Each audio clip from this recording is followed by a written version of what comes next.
Om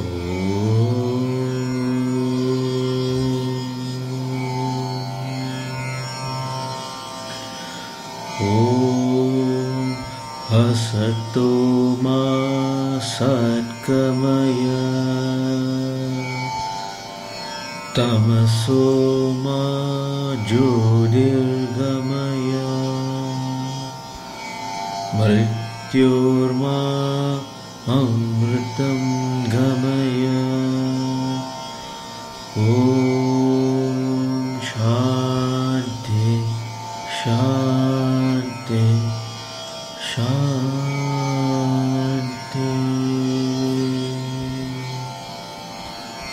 May the divine lead us from the unreal to the real, from darkness to light, from death to immortality. Peace, peace, peace be unto you. Namaste friends, and I hope you're doing well. I'll be covering more terminologies in this video just to give an understanding when you come across certain terms in Jyotisa. So as much as possible, it's good to know all the terminologies so that we will have a better grasp of what the meanings of Jyotisa, right? So some of the basic terms today I'll be talking about is the word Dina, D-I-N-A, Dina.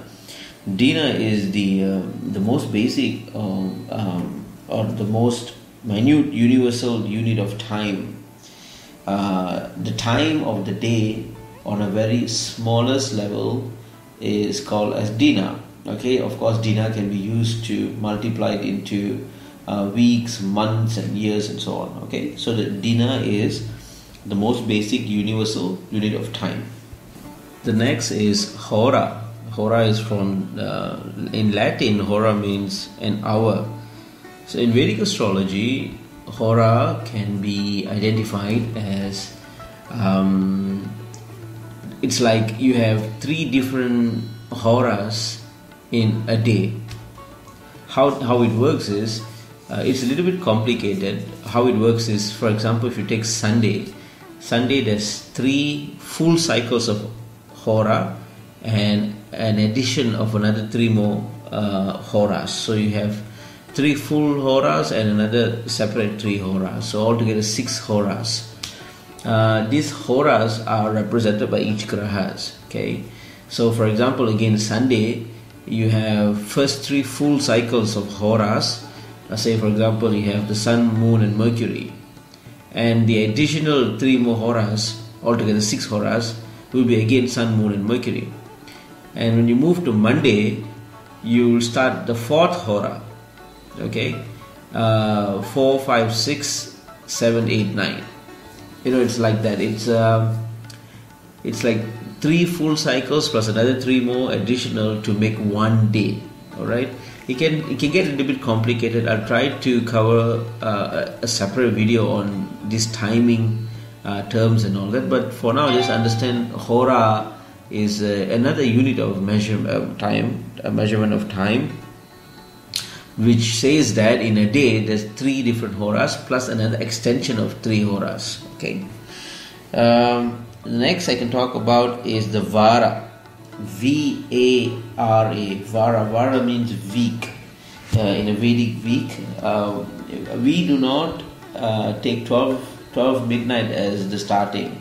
The sunrise is the starting of the time of the day, and the sunset is the ending of the day. That's how we take the time. And these times are, if it continues on a daily basis, at the end of the week, it's called the Vara.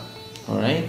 Each Varas have 7 days, but of course the only difference here is that it doesn't start with 12 midnight. It starts at sunrise, maybe 7:21 or something, depending wherever you are in this the part of the world. Apart from Vara, the other term that I want to talk are the Masas.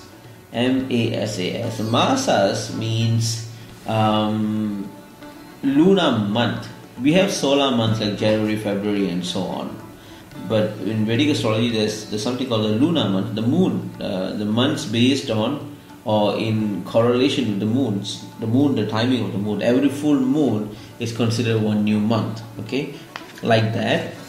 The months are, I'm going to tell you the months, and these months are associated with a nakshatra. Okay, so the first month, Chaitra, associated nakshatra would be Chitra. Second month is Vaishaka, the star would be Vishaka. Third is Jyeshta, star is Jyeshta. Fourth month is Ashada, the star will be Purvashada. The fifth month is Sravana, the star is Sravana. The sixth month is Bhadrapada, the star is Purva Bhadrapada. Seventh is Asvajuja, the star is Ashwini. The eighth is Kartika, the star is Kritika. The ninth month is the Margashira, the star is Mrigashira. The 10th month is Pusha, the star is Pushami. The 11th is the Magha, the star is Makha. The 12th month is the Palguna, and the star is Uttara Palguni. Okay, so these are the 12 lunar months, which means that a month is based on the full moon. Okay, and that's and it goes all 12, right? There's another term called Shukla Paksha. Shukla, Shukla, Paksha, Paksha. Shukla Paksha. Shukla Paksha is the brighter half of the moon, of the new moon day, right? So the brighter half of the new moon day, which starts after the new moon and extends to the full moon when the sun and moon are faced each other. This is the period called the waxing, right? The darker side of the moon is called the Krishna Paksha, which commences after the full moon day and ends with the new moon day. Okay, this represents the waning moon. That's what Shukla Paksha and Krishna Paksha. But to put it easily, Shukla Paksha, just think of it like it's the whiter side, and Krishna Paksha is on the darker side. Krishna literally means black. Okay, there's this other term called Samvatsara. Samvatsara means a year. Okay, now this year is divided into two sections, right? 6 months each. These sections are called the ayanas. Okay, the ayanas are divided into two, as I said. There's one is when the sun travels northwards from Makara, Capricorn, to Miduna, Gemini. This first 6 months of the year is called the Uttarayana. Uttarayana is the first 6 months, whereas the period between Kartaka, Dhanas, or rather Cancer, and Sagittarius is known as the Dakshinayana. Dakshinayana means when the sun appears to move southwards. Okay. Now a year is then divided into 6 parts, each part consisting of 2 months. Okay. So on the basis of the 6 seasons called the Ritus, R-I-T-U-S, Ritus are seasons. 6 seasons are identified. Okay. The first season is spring. Spring is called as Vasanta. They are in between the months of Chaitra and Vaishaka. The next season is the summer, which is called the Grishma. Grishma falls under Jyeshta and Ashada, the months of Jyeshta and Ashada. The third is the rainy season called the Varsha. Varsha falls under Sravana and Bhadrapada. The fourth is autumn, or called the Sharat, and it falls under the months of Ashwajuja and Kartika. The fifth is winter. Winter falls under the months of Margashira and Pusha. Winter is also called as Hemanda in Sanskrit. The last Ritu falls in the months of Magha and Palguna.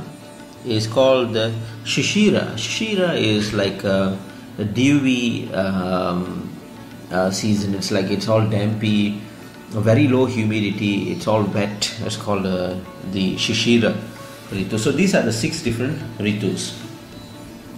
Okay, so that's about some terms. Of course, I'll do many more videos which has more Jyotisa terms, and I hope it's been beneficial. Until the next time, please stay tuned for more videos. Thank you. Namaste.